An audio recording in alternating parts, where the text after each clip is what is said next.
Marco Simoncelli, el Gran Premio de Malasia, 23 de octubre de 2011. El calor temblaba sobre Sepang, la pista resbaladiza por la humedad. Nadie en las gradas podía saber que estaban a punto de presenciar la hora más oscura de MotoGP. Marco Simoncelli, el italiano de cabello salvaje, estaba solo en su segunda temporada en la clase principal. Agresivo, intrépido, adorado por los fanáticos por sus atrevidos adelantamientos. Era el piloto del que todos decían que podría convertirse en el próximo Rossi. Se alineó quinto en la parrilla, una sonrisa oculta bajo su visor, listo para luchar. La vuelta de apertura fue eléctrica. En la segunda vuelta, Simoncelli estaba peleando por el cuarto lugar. Su Honda se sacudía y retorcía debajo de él mientras empujaba. Luego vino la curva 11, se inclinó, rodilla abajo, el neumático trasero esforzándose por agarrarse. Por una fracción de segundo, la moto perdió tracción. Normalmente, un piloto y la máquina se deslizarían sin peligro hacia afuera, separándose ambos en la grava. Pero esta vez, la física lo traicionó. Su Honda recuperó agarre de repente, enderezándose y arrastrando a Simoncelli por la pista en lugar de dejarlo caer. Todavía estaba sujeto a la máquina, pegado a su lado, deslizándose directamente hacia la trayectoria del grupo perseguidor. A casi 200 kilómetros por hora, Colin Edwards y Valentino Rossi se acercaron a él sin oportunidad de reaccionar. El impacto fue espantoso. La Yamaha de Edwards arremetió contra el cuerpo de Simoncelli, lanzando a Edwards a la grava con lesiones en el hombro que más tarde se diagnosticaron como daño en los ligamentos. Rossi, amigo y mentor de Simoncelli, también lo golpeó, su neumático delantero impactando en el pecho de Simoncelli. La violencia arrancó el casco de Simoncelli de su cabeza, algo que casi nunca ocurre en la era moderna de seguridad de MotoGP. La imagen fue tan impactante que los aficionados en las gradas quedaron en silencio al instante. Simoncelli yacía inmóvil. Su moto, destrozada, se deslizó hacia el césped. Los comisarios corrieron hacia la pista mientras los médicos realizaban compresiones torácicas frente al mundo. Las cámaras hicieron zoom en el horror antes de cortar. La carrera fue detenida con bandera roja. Los pilotos regresaron a los pits, sus rostros pálidos. Rossi se sentó desplomado en su garaje, incapaz de hablar. Edwards fue atendido en silencio, conmocionado no solo por su hombro roto, sino por lo que acababa de presenciar. Después de 45 minutos agonizantes en el centro médico, llegó el anuncio oficial. Marco Simoncelli, de 24 años, había muerto por un trauma masivo en la cabeza, el pecho y el cuello. El paddock se sumió en el dolor. Los mecánicos lloraban abiertamente. Casey Stoner, Jorge Lorenzo, Dani Pedrosa, todos los rivales de Simoncelli estaban incrédulos, con los cascos aún en la mano. Rossi, devastado, se negó a y entrevistas durante días. Los aficionados dejaron Sepang en silencio, como si el aire mismo hubiera sido succionado de MotoGP. El número 58 de Simoncelli fue retirado de MotoGP y una estatua de él ahora se encuentra en el circuito de su ciudad natal, en Misano. Su muerte hizo más que solo romper corazones. Destacó el único escenario de pesadilla contra el que MotoGP nunca podría protegerse completamente, un piloto cayendo en el camino de otros. Sepang 2011 no fue solo un accidente, fue el recordatorio de MotoGP de que, sin importar la tecnología, sin importar la habilidad, a veces el destino da un golpe demasiado brutal para soportar. Daijiro Kato, 6 de abril de 2003. El Gran Premio de Japón en Suzuka estaba destinado a ser una celebración. Daijiro Kato, el campeón mundial de 250 centímetros cúbicos y el chico de oro de Honda, finalmente estaba dando el paso para reclamar su lugar entre la élite de MotoGP. Con solo 26 años, Kato tenía el peso de una nación sobre sus hombros, pero en la tercera vuelta ocurrió el desastre. Al entrar en la chicana del Triángulo Casio a casi 200 km por hora, su Honda se sacudió violentamente. La parte delantera se agitó en un brutal movimiento de tanque y en un instante fue catapultado fuera de la línea de carrera. En lugar de deslizarse hacia la grava o barreras blandas, la moto de Kato lo llevó directamente contra un muro de concreto donde la protección de seguridad era criminalmente escasa. La fuerza fue indescriptible. La cabeza y la columna vertebral de Kato recibieron el impacto principal. Los comisarios se apresuraron mientras su cuerpo yacía inerte contra la barrera. Lo colocaron en una camilla, con el cuello inmovilizado, tubos en la garganta, y lo llevaron rápidamente al hospital. La carrera continuó, pero cada piloto sabía que algo mucho peor estaba sucediendo fuera de la vista. Durante 2 semanas, Kato permaneció en coma. Aficionados de todo Japón mantenían vigilias fuera del hospital. El 20 de abril se dio la noticia. Daijiro Kato había muerto por lesiones cerebrales y espinales. El paddock de MotoGP estaba devastado. Las consecuencias fueron inmediatas. Los críticos criticaron los estándares de seguridad obsoletos de Suzuka. El Triángulo Casio había sido criticado durante mucho tiempo, pero los organizadores habían ignorado las advertencias. Ahora, una de las estrellas más brillantes del deporte se había ido. MotoGP nunca regresó a Suzuka. Su número 74 fue retirado permanentemente. La brutalidad del accidente de Kato no fue solo la violencia del impacto, sino la sensación de que podría haberse evitado. Era un héroe nacional, derribado no solo por la velocidad, sino por la negligencia. Wayne Rainey, septiembre de 1993. Wayne Rainey estaba persiguiendo su cuarto campeonato mundial consecutivo de 500 centímetros cúbicos. El estadounidense había construido una dinastía, luchando contra Kevin Schwantz y Mick Doohan, llevando a Yamaha a la cima del deporte. Llegó a Misano como el campeón Líder del campeonato, tranquilo, confiado, implacable. Pero en la vuelta 11, todo cambió. Saliendo de una rápida curva a la izquierda en Misano, la llanta trasera de Rainey se deslizó. No era inusual para las feroces dos tiempos de 500 centímetros cúbicos, pero esta vez no tuvo escapatoria. Fue lanzado a la grava a unos 170 kilómetros por hora. En lugar de frenar su caída, la grava se clavó en la parte delantera de la moto, volteándolo de cabeza. Rainey aterrizó con una fuerza devastadora. Su casco se hundió en la tierra, su cuerpo se dobló bajo su propio impulso. Los comisarios corrieron hacia él, pero Rainey no se movía. Estaba consciente, pero instantáneamente consciente. Su médula espinal se había roto. Nunca volvería a caminar. El paddock quedó en silencio mientras se difundía la noticia. El chico de oro de Yamaha, el campeón más feroz de su era, estaba paralizado del pecho hacia abajo. Su campeonato había terminado. Su carrera terminó en un instante. Misano 1993 se recuerda como uno de los accidentes más brutales, no por sangre o muerte, sino porque se llevó el corazón de una era. A Rainey, el rival que había hecho de Schwantz y Doohan leyendas por derecho propio, le robaron la oportunidad de terminar su lucha. En años posteriores, regresaría como jefe de equipo, llevado en silla de ruedas a los pit lanes que una vez dominó, pero cada piloto que vio Misano ese día nunca lo olvidó. Un solo error en una bestia de 500 centímetros cúbicos podía terminar no solo tu temporada, sino tu vida tal como la conocías. Mick Doohan, él era el hombre de hierro de MotoGP, el australiano que empujaba su Honda más allá de lo que cualquiera se atrevía. En el fin de semana de la carrera TT de los Países Bajos en Assen 1992, durante la práctica del sábado, se le recordó brutalmente que incluso los campeones pueden romperse. Perdió el frente, se estrelló fuertemente y sufrió una doble fractura en su pierna derecha. Al principio parecía una fractura simple, pero las complicaciones surgieron rápidamente. Se produjo una infección, el suministro de sangre a la parte inferior de la pierna falló. Los médicos le dijeron claramente que la amputación podría ser la única forma de salvar su vida. Doohan suplicó por otra oportunidad. El doctor Claudio Costa, el legendario médico de MotoGP, intervino. En un intento desesperado por restaurar la circulación, cosió las piernas de Doohan juntas, literalmente injertando vasos sanguíneos sanos de una pierna para mantener viva la lesionada. El procedimiento fue grotesco, doloroso, experimental. Doohan sobrevivió, pero la pierna quedó permanentemente dañada. Regresó esa temporada cojeando, tratando de salvar un campeonato que una vez había liderado. Perdió por solo 4 puntos. Pero la brutalidad de Assen no fue solo la lesión. Fue el recordatorio persistente de que un campeón podía convertirse en un paciente luchando por conservar su pierna. Doohan se reinventó después del accidente, desarrollando un freno trasero operado con el pulgar para compensar su pie debilitado. Luego regresó. Dominar con 5 títulos consecutivos. Pero Assen 1992 fue una línea en la arena. Un accidente tan brutal que casi le robó a MotoGP uno de sus más grandes campeones antes de que su era hubiera comenzado. Valentino Rossi, él era el rey intocable de MotoGP. Mugello, su circuito local, había construido una fortaleza. 9 victorias consecutivas, decenas de miles de fanáticos vestidos de amarillo, coreando su nombre desde las gradas talladas en las colinas toscanas. En junio de 2010, todos esperaban más de lo mismo.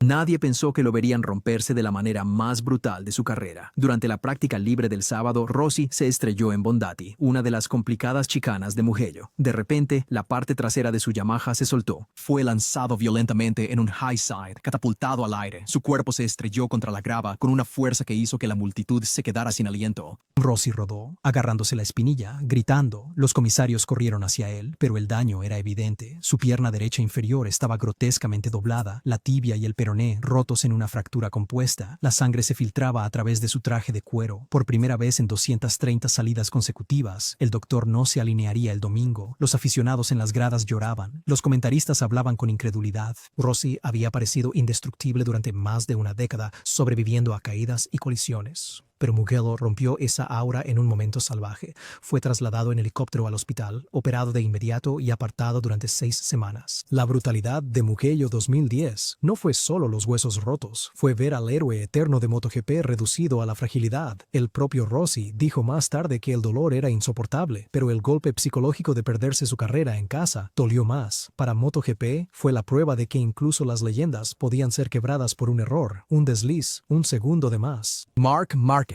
Su carrera se construyó sobre salvadas imposibles, codos rozando el asfalto, la física sometida a su voluntad. Pero en julio de 2020 en Jerez, la magia terminó brutalmente. A mitad de carrera, persiguiendo a Maverick Viñales, Márquez perdió el frente en la curva 4. En un movimiento que solo él podría lograr, enderezó la Honda, atravesando la grava, de alguna manera manteniéndose sobre 2 ruedas. El paddock estalló. Fue otro milagro de Márquez, pero el destino no había terminado. Unas vueltas más tarde, empujando de nuevo en la curva 3, sufrió un violento high side. La moto lo lanzó al aire como un muñeco de trapo, estrellándolo contra la pista a más de 150 kilómetros por hora. Su brazo derecho soportó la mayor parte del impacto, rompiéndose el húmero. Él quedó gritando en la grava, agarrándose el miembro, su temporada destruida en segundos. Los cirujanos insertaron una placa de metal. Márquez, terco como siempre, intentó regresar solo días después en Andalucía. La placa se rompió bajo el estrés, obligando a otra cirugía. Luego vino una infección, luego un injerto de hueso. Lo que debería haber sido una recuperación de 2 meses se convirtió en 9 meses de agonía, 3 cirugías y una temporada perdida. La brutalidad de Jerez 2020 no solo estuvo en el accidente, sino en sus secuelas. Convirtió al piloto más dominante de su era en un hombre luchando solo por regresar. Márquez admitió más tarde que consideró retirarse, que un violento high side cambió su destino, y algunos argumentan que terminó su reinado antes de lo que realmente debería haber sido. Shinya Nakano. Su accidente en Mugello en 2004 sigue siendo una de las imágenes más aterradoras de MotoGP.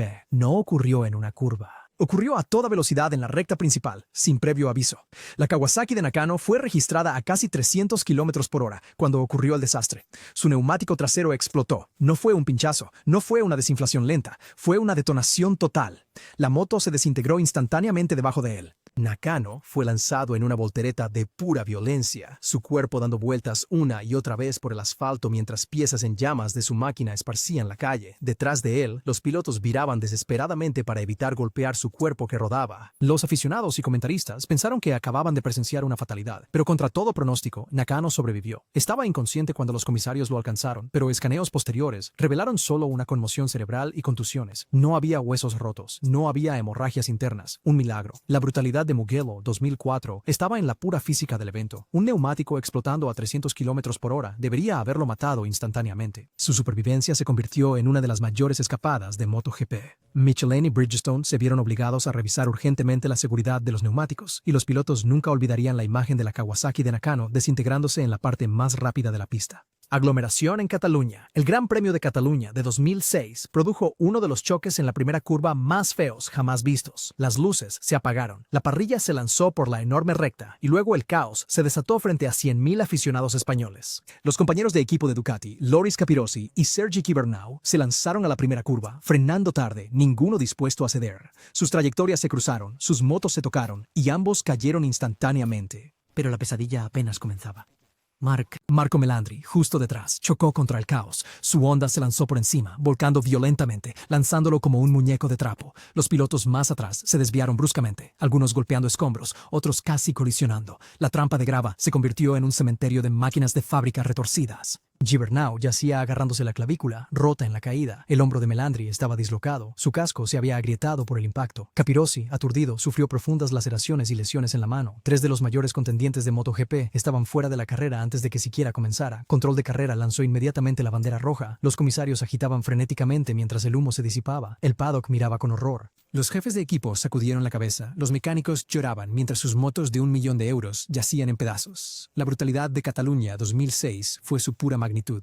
Un momento de exceso de ambición en la primera curva había destruido el fin de semana para 3 aspirantes al campeonato y casi se lleva a más. Sigue siendo uno de los choques más violentos de la primera vuelta en la historia de MotoGP, repetido sin cesar como la tormenta perfecta de velocidad, ego y desastre. Casi accidente en el Gran Premio de Austria, 16 de agosto de 2020. El Red Bull Ring en Austria es infame por sus altas velocidades y zonas de frenado difíciles. Ese domingo, MotoGP estuvo más cerca del desastre que quizás en cualquier otro momento de la era moderna. En la vuelta 9, Johan Zarco y Franco Morbidelli corrían por la recta trasera hacia la curva 3, ambos agachados detrás de las pantallas, aprovechando el rebufo a casi 300 km por hora. Zarco se cruzó agresivamente para defender su línea. La rueda delantera de Morbidelli rozó la Ducati de Zarco y en un instante ambos estaban en el aire. Morbidelli fue lanzado de su Yamaha como un misil, deslizándose sin poder hacer nada por el césped. Zarco dio vueltas en el aire hasta caer en la grava, pero la verdadera pesadilla no fueron los pilotos, sino sus motos. La Yamaha de Morbidelli, aún con gran impulso, volvió a la línea de carrera en el ápice de la curva. Al mismo tiempo, la Ducati de Zarco se estrelló contra la barrera, rebotó y cruzó la pista como una guillotina. 2 máquinas de 150 kilogramos, sin piloto y girando, cortaron justo por el lugar donde Valentino Rossi y Maverick Viñales se inclinaban en la curva. Rossi vio un borrón de metal pasar a centímetros de su visor. Viñales se agachó instintivamente cuando la Yamaha de Morbidelli pasó volando sobre su casco. Si alguna de las motos los hubiera golpeado, el resultado habría sido muerte instantánea, en vivo por televisión. La carrera fue inmediatamente detenida con bandera roja. Los pilotos regresaron a los boxes en estado de shock. Rossi se sentó temblando, con el rostro pálido, admitiendo más tarde: «Hoy, Dios, miró». Se alejó, pero luego miró hacia atrás. Viñales confesó que tuvo pesadillas repitiendo el momento durante semanas. Incluso veteranos endurecidos lo llamaron el casi accidente más aterrador que habían presenciado. La brutalidad de Austria 2020 no estaba en las lesiones. Tanto Zarco como Morbidelli salieron con moretones. Estaba en las imágenes. 2 misiles sin piloto atravesando el ápice de una curva ciega, rozando a 2 íconos del deporte. Fue el recordatorio de MotoGP de que las mejoras en seguridad nunca pueden eliminar el destino. 1 metro, 1 segundo diferente, y el deporte habría estado lamentando múltiples muertes. Maverick Viñales, solo una semana después, en el mismo Red Bull Ring, MotoGP ofreció otro espectáculo brutal. Esta vez fue Maverick Viñales mismo en el centro del desastre. Para la vuelta 17, Viñales estaba luchando duro en el grupo de cabeza cuando sintió que algo andaba mal. La palanca de freno de su Yamaha se estaba ablandando. La bombeó 1 vez, 2 veces. Nada. Luego, a más de 210 km por hora, dirigiéndose hacia la primera curva, sus frenos fallaron por completo. Viñales tuvo menos de 2 segundos para elegir: aferrarse y estrellarse contra la barrera a velocidad de aterrizaje de avión o saltar. Eligió la única opción. En el último momento, Viñales se soltó, se lanzó de la moto y se deslizó por el asfalto, rodando violentamente hacia la grava. Detrás de él, su Yamaha se estrelló contra la barrera de aire y detonó. Llamas explotaron hacia el cielo. Fragmentos de fibra de carbono se dispersaron como si una bomba hubiera estallado. La moto se quemó hasta quedar en cenizas. Humo negro se elevaba hacia el cielo austríaco. Los comisarios corrieron con extintores, sofocando el fuego. Viñales se levantó tambaleándose, aturdido, pero milagrosamente ileso. Su traje de cuero estaba chamuscado, su cuerpo magullado, pero había escapado de la muerte por segundos. La brutalidad de Estiria 2020 no fue solo una bola de fuego, sino la cruda realización de que la falla de frenos a 210 km por hora es casi siempre fatal. El rápido reflejo de Viñales al saltar salvó su vida. La explosión de su moto en la barrera obligó a Yamaha y Brembo a realizar revisiones de seguridad de emergencia y quedó grabada en la memoria de cada piloto que lo vio. El paddock quedó conmocionado. 2 fines de semana consecutivos en el mismo circuito habían ofrecido 2 de los espectáculos más aterradores de MotoGP en la memoria moderna. Para Rossi, Viñales, Zarco, Morbidelli y el resto de la parrilla, fue la prueba de que MotoGP, incluso en 2020 con airbags, frenos de carbono y sistemas de seguridad electrónicos, aún podía ser salvajemente, brutalmente implacable.